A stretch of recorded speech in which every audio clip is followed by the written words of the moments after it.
মনে রাখবেন তিনটা জিনিস, একটা হলো চোখের নজর, আরেকটা হলো হাতের স্পর্শ, আর একটা হলো হৃদয়ের ধরপর, হৃদয়ের নড়াচড়া।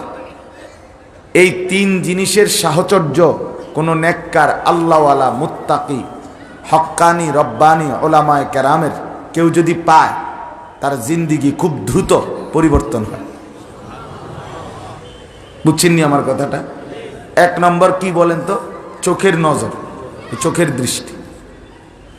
দুই নাম্বার হলো হাতের স্পর্শ, যে ছুঁয়ে দেয়, দোয়া করে দেয়, মুছে দেয়, এটা সাংঘাতিক ফায়দা আছে। আর তিন নাম্বার হলো হৃদয়ের ধড়পড়, অর্থাৎ অন্তর নড়াচড়া করে। আল্লাহ তাআলার মহব্বত আর মারেফাতে অন্তর নড়ে চড়ে, হৃদয়ের ধড়কান, হৃদ স্পন্দন। যখন কেউ কোনো নেককার মুত্তাকি আল্লাহওয়ালা বুজুর্গ আলেমে দ্বীনের কাছে বসে, তখন তার হৃদয়ের এই ধড়পড়, আল্লাহ তাআলার মহব্বত মারেফাতের এই নড়াচড়া ওই ব্যক্তির অন্তরও ট্রান্সফার হয়, সেখানেও যায়। जो आँख की खासियत वो इश्क की खासियत, एक खाना ब खाना एक सीना ब सीना। এটা ফার্সি শের। অর্থ হলো ভালোবাসার যেই স্বভাব, আগুনের যেই স্বভাব, ভালোবাসার সেই স্বভাব। কোনো ঘরে যদি আগুন লাগে, তো আগুন জ্বলে উঠলে পাশের ঘর সাথে থাকার কারণে, পাশে থাকার কারণে পাশের ঘরেও আগুন লাগে। ঠিক তেমনি ভাবে যেই অন্তরে আল্লাহ তাআলার মহব্বত মারেফত জ্বলতে থাকে, ওই অন্তরের পাশে কাছে যদি কেউ বসে, তো পাশে থাকার কারণে, পাশে বসবার কারণে তার অন্তরেও আল্লাহ তাআলার মহব্বত মারেফত জ্বলতে থাকে। এক খানা বখানা মানে একটা ঘর থেকে ঘর, খানা মানে হলো ঘর ফার্সিতে, ওই যে এতিমখানা বলি আমরা, এ মানে ঘর। তাহলে এক ঘর থেকে ঘরে আগুন লাগে।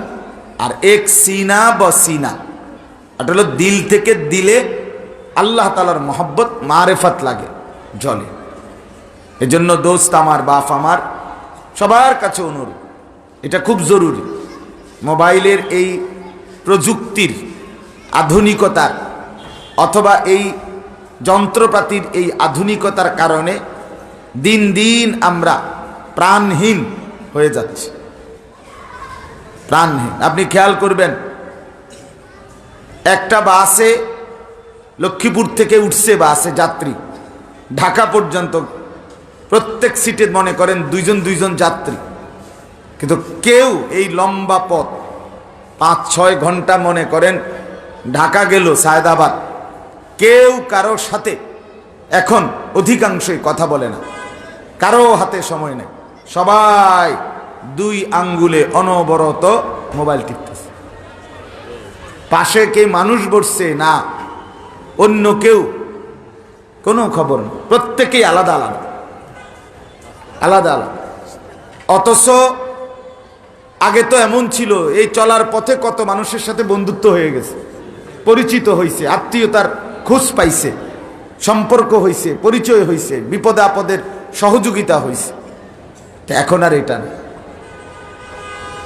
এখন আর এটা নাই। মধ্যবয়সী, কিশোর, তরুণ, নওজোয়ান বিশেষ করে, তাদের রাত্র দিন 24 ঘন্টা জিন্দিগি শুধু মোবাইল। একটা মোবাইল আছে আর সে আছে খালাস, সে তৃপ্ত, তার আর কিছুর দরকার। আমারে খোদা বানাইছে মোবাইল টিপতাম, মোবাইল রে বানাইছে আমার জন্য, খালাস।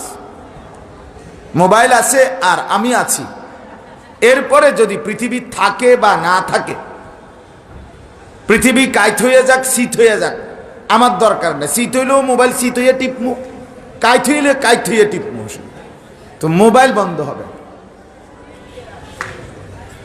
এই পরিমাণ দুর্ভাগ্য, বদনসিব আমরা।